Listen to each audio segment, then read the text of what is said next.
नमस्कार दोस्तों। आज मैं आपके सामने एक बहुत ही अच्छी कला को प्रेजेंट करने वाला हूं, जिसका नाम है सुनने की कला, जो हमें हर सेकंड इसकी ज़रूरत पड़ती है। सुनने की कला बेसिकली होती ये है कि हमें जो कोई आदमी कुछ बोलता है और हम उसे सुनते हैं और उसके हिसाब से उसका जवाब देते हैं। मतलब अगर हमें किसी ने बोला तो हमारा सबसे पहली बात, हम वो शब्द हमारे कान में जाते हैं और कान में जाने के बाद फिर वो शब्द हमारे दिमाग में जाते हैं और दिमाग में जाने के बाद में फिर वो शब्द से हमारा आउटपुट निकलता है कि जो उसका एग्जैक्टली रिप्लाई था वो निकलता है। तो कहीं ना कहीं सुनने की जो कला है वो हम लोगों में अधिक विकसित नहीं हो रही है, जिसकी वजह से हमारे अंदर हमारे रिश्तों में दूरियां बन रही हैं, हमारे रिश्ते खराब हो रहे हैं, दिनों दिन तनाव बढ़ता जा रहा है। तो उस सुनने की कला को आज मैं आपके सामने एक छोटा सा उदाहरण देके मैं आपको बताऊंगा कि सुनने की बराबर कला क्या है। देखिए मित्रों, मैं एक उदाहरण देता हूँ। रात को 12 बजे मैं घर पे आया और मैंने घर का बेल बजाया और बेल बजाते ही मेरी वाइफ ने आके दरवाज़ा खोला। अब वाइफ ने जैसे ही आके दरवाज़ा खोला तो उसका सबसे पहला प्रश्न था, कहाँ थे।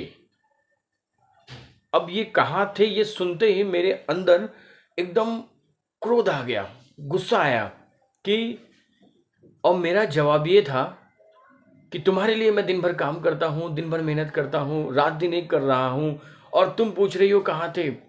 आज मैं बहुत थका हूँ, बहुत हारा हूँ, लेकिन तुमने मुझे पूछा कहाँ थे। स्टॉप। मेरी पत्नी ने प्रश्न पूछा कि कहाँ थे।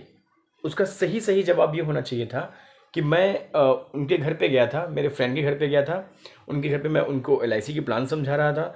वो जॉब से लेट आते हैं, इसकी वजह से मुझे लेट हो गया। मतलब मैं मुकेश भाई के घर से आ रहा हूँ, वहाँ से मुझे लेट हो गया। ये उसका एग्जैक्ट आंसर था।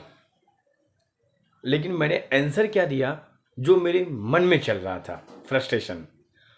तो जो अपने मन में चलता है वो ना बोल के जो सामने वाला पूछता है उसका एक्यूरेट जवाब देकर हम सुनने की कला को विकसित कर सकते हैं। तो आप आपके मन में जो चल रहा है उसे ना सुने, जो सामने वाले का वर्डिंग्स बोल रहा है उसे सुने। बहुत बार ऐसा होता है कि लोग बोलते हैं हमें, लेकिन हम वही सुनते हैं जो हमारे मन में चलता है। तो मन की ना सुने, केवल उसकी बातों को सुने, केवल उसके वर्ड को सुने, ध्यान से सुने। इसी को ध्यान से सुनना कहते हैं, इसी को सुनने की कला कहते हैं, जिसको अप्लाई करके हम अपने रिश्तों में बहुत सारे ऐसे नए रिश्ते को जान दे सकते हैं जो वापस से जीवित हो जाएंगे और हमारा जीवन खुशहाल हो जाएगा। धन्यवाद।